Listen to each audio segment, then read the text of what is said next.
F1509, good luck. We get white for this one, so knight F3 as per usual. Opponent, nearly 2,000 games of rapids, that's more than I've done, 1,300-ish. Goes D5. So E3 is the more modern way of playing the reti now. Just a chance of pawn push. C4 is a traditional reti. You can go D4. I'll just play the traditional reti for this one. I'm trying to mix it up a little bit more now. So some E3, some D4. Okay, normally against this you do this, and this you do this, just as a general guide. But I'm actually going to mix it up, and I'm just going to change it back to a normal D4 game. Just for that little bit of variety from the way I normally play them. So here we do have a check. You can block. Knight up is a perfectly good move. Takes, but I don't need to do that. I'm just wondering whether to get my bishop out as well. Do I want to go that line? I could spend a move there. What to do. So up, knight blocks, knight up. Yeah, let's go for it actually. Let's just go for knight up. He does see that, so he's aware of it. So play a knight up. It means I'm kind of moving some pieces twice where you wouldn't normally in an opening.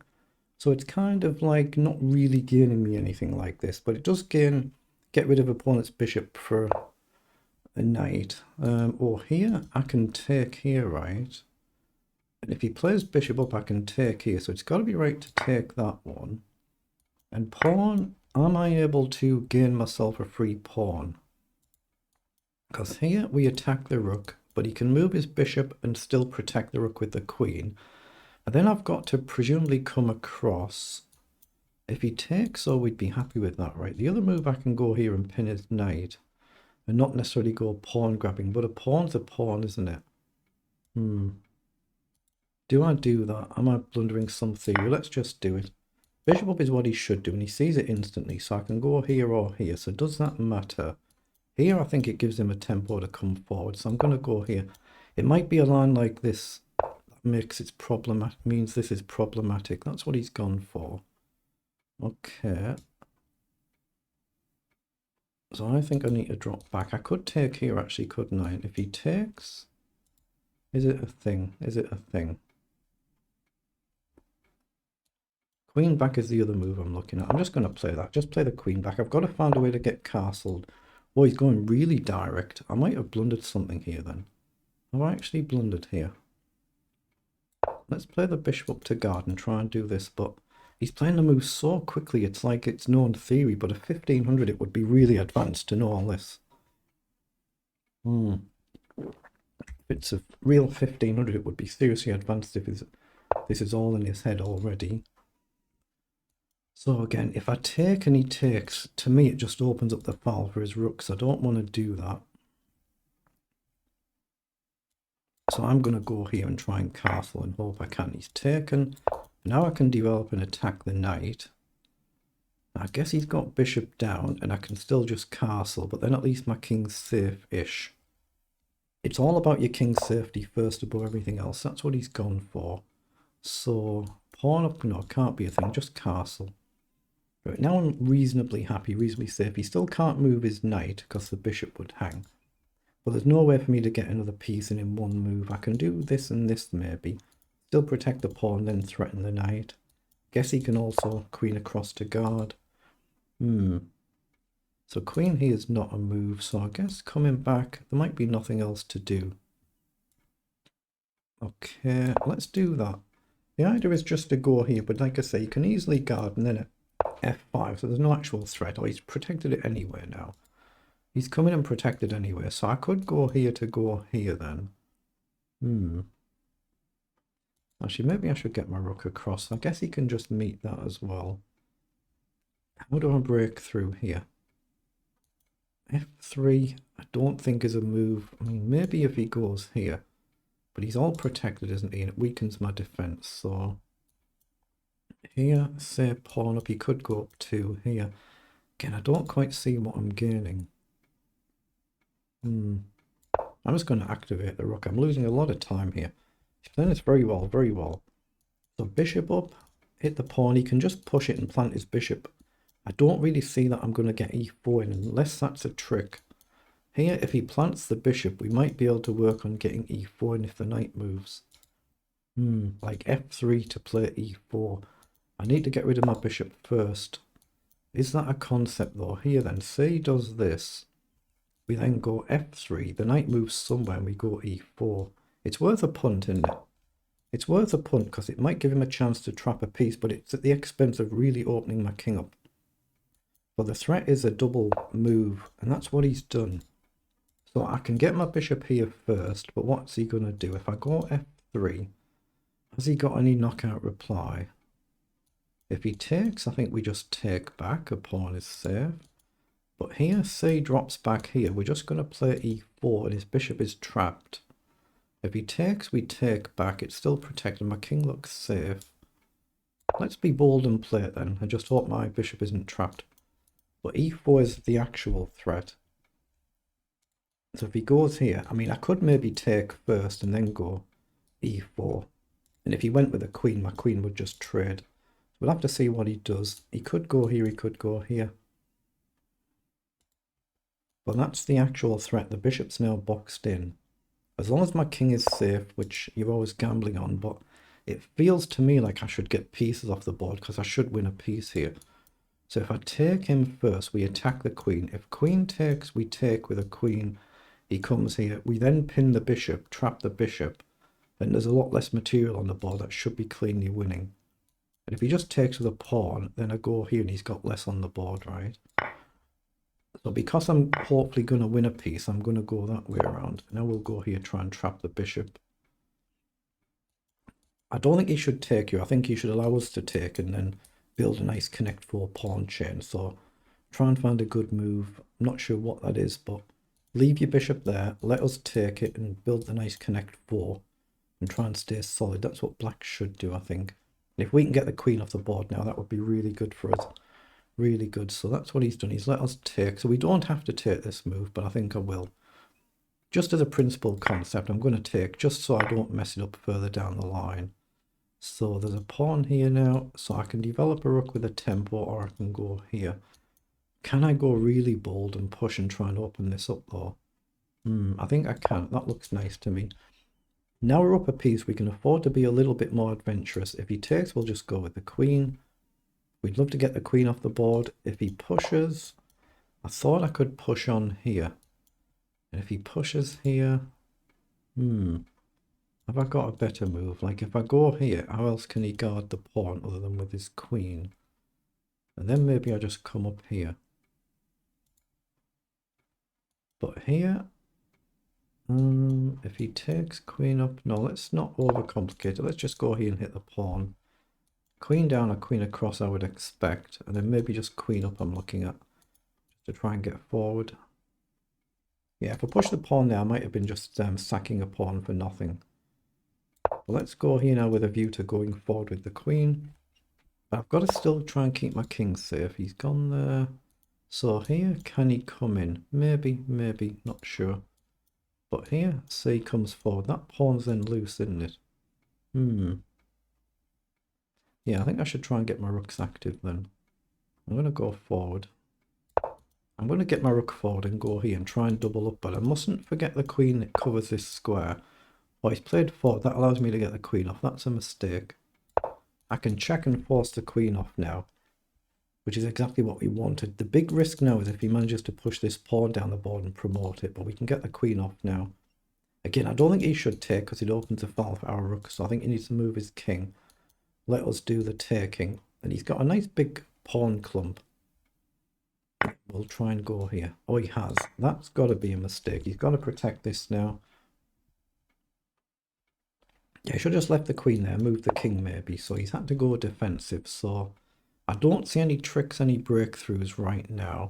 So I'm going to try and reinforce control of this file and maybe double up and come this way. I could even potentially push. Again, I guess I could go here as well to stop him pushing his pawn further on. Actually, yeah, maybe a4 is a good move. But, okay, well, he's gone there to take that away from me.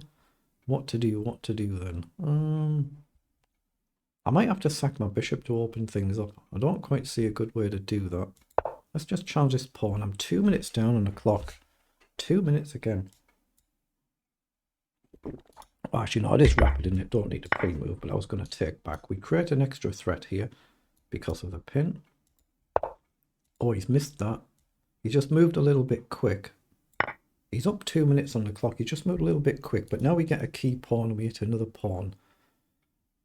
It's all about just stopping his rooks getting into our king now. So we could potentially take here. I could just take another pawn. I can come here.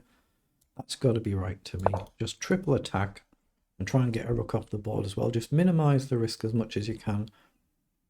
Make use of this pin here. And now we're threatening to take and force a rook off the board.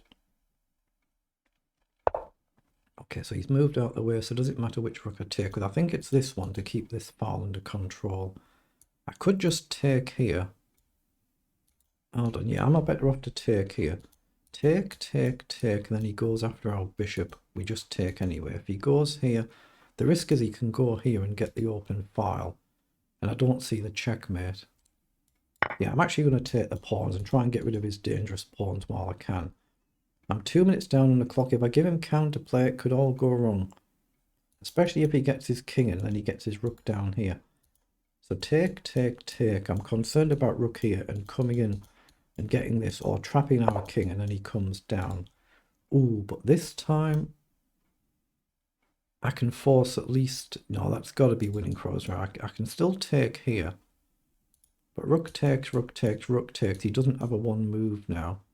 Yeah, no, I think now's the right time to take it. I think he's got to keep a rook on the board though. I might be wrong actually. It might be the same thing, but I've done it now. He should trade one of the rooks and play the other here. He's gone with the other rook. I think you need to take this one and play a rook here and try and come in. Something like that. That's what he needed to do. So that's what he's going to try and do now. But as long as I can sack here and here, or just push, should be winning. Actually, let's push our own pawn before we can counter-attack. That's got to be winning for us. Okay, so I can just march on now. And then rook here, I can just play bishop up and just kill the game. Yeah, it'd be interesting to look at that one at the end there. See if he did have any actual counterplay. Assuming it's with correct play, of course. So we hit this, we hit this. So we'll take this one. We just got to avoid being stupid now.